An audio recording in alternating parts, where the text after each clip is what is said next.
요한복음 19장 1절에서 10절 말씀 제가 읽도록 하겠습니다.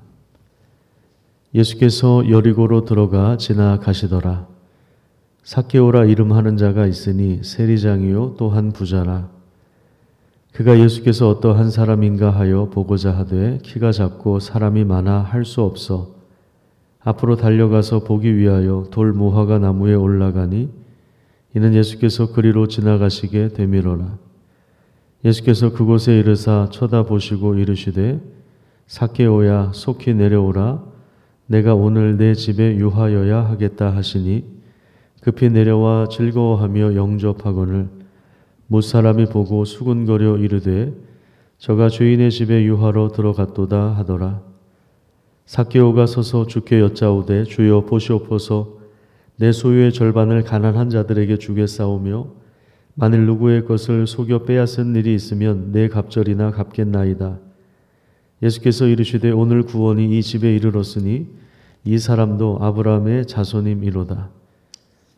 우리 10절 같이 한번 읽겠습니다. 인자가 온 것은 잃어버린 자를 찾아 구원하려 함이니라. 아멘. 부자는 하나님 나라에 들어가기가 어렵습니다. 왜냐하면 그 부의 가치를 두고 또 모든 인생을 거기에 걸기 때문에 그렇습니다.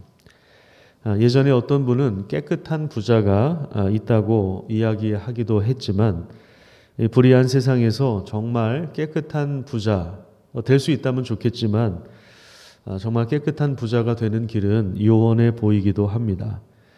대부분 원하는 부를 획득하기 위해서는 때로는 피도 눈물도 없이 또 수단과 방법을 가리지 말아야 할 때가 참 많이 있습니다. 아마도 삭개오가 그런 삶을 살았던 것으로 보여집니다.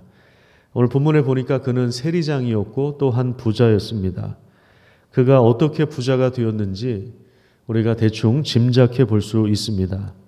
그는 자기 동족의 피를 빨아서 로마 정부에 부역하면서 부를 축적했던 것입니다.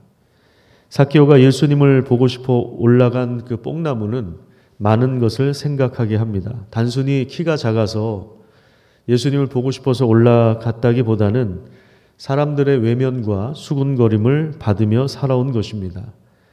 예수님께서 삭개오의 집에 들어가셨을 때에도 7절에 보시면 사람들이 수군거리면서 죄인의 집에 들어가셨다 이렇게 이야기를 합니다.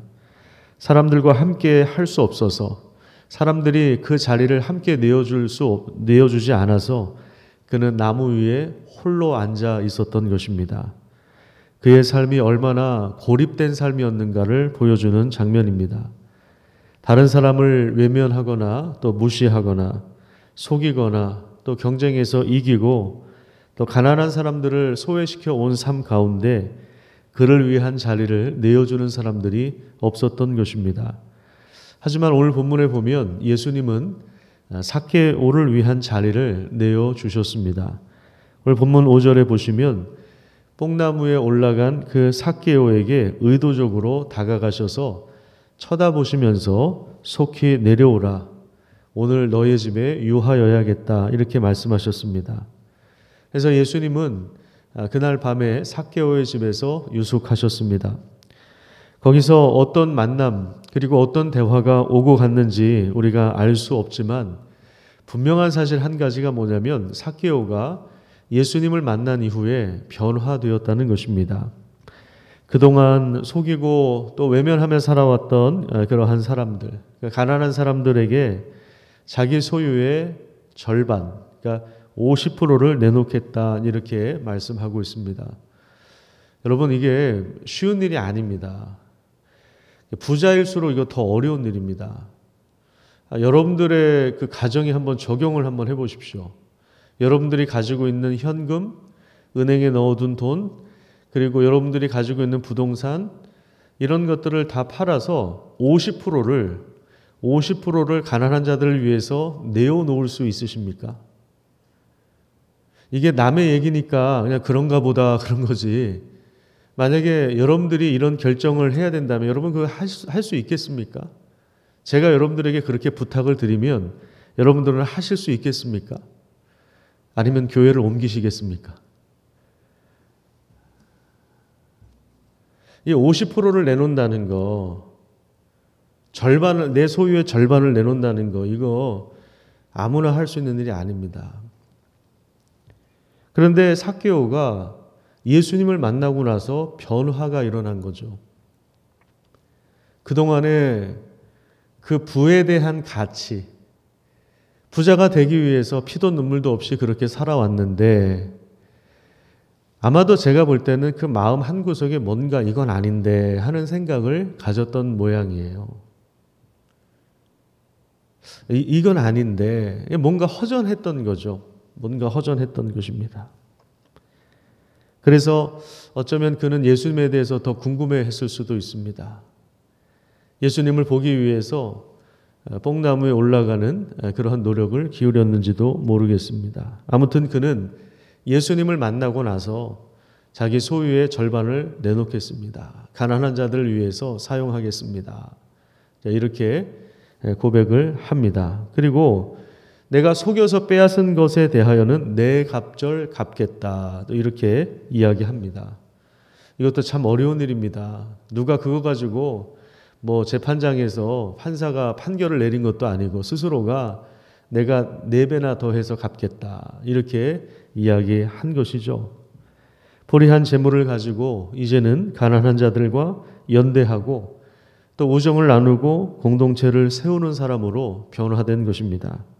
삭개오는 그동안에 부를 축적하면서 고립된 삶을 살았지만 이제는 부를 나누어서 불의한 재물로 친구를 삼는 그러한 삶으로 변화되었습니다.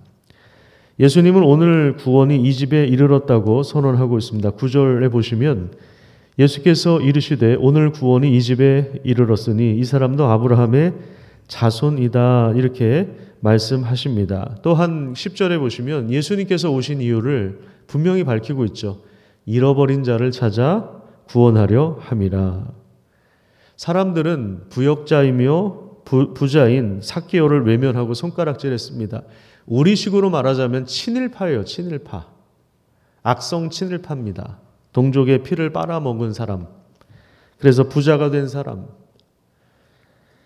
그런데 예수님은 그를 위한 자리를 내어주셨습니다. 왜냐하면 예수님이 이 땅에 오신 이유는 잃어버린 자를 찾기 위함이기 때문에 그렇습니다. 부자가 하나님 나라에 들어가는 것은 정말 어려운 일이지만 하나님은 가능하게 하십니다. 돈이 아니라 하나님을 주인으로 삼는다면 실제로 변화가 일어나기 시작하는 것입니다. 우리 주변에 도저히 변화될 것 같지 않은 사람들이 있다면 그를 버려두지 마시고 그도 잃어버린 자임을 우리가 기억하면서 그를 위하여 기도하고 하나님의 도우심을 구하시기를 바랍니다. 왜냐하면 그 사람이 아직 예수님을 만나지 못했기 때문입니다. 예수님을 만나지 못했기 때문에 변화가 일어날 수 없었던 것입니다.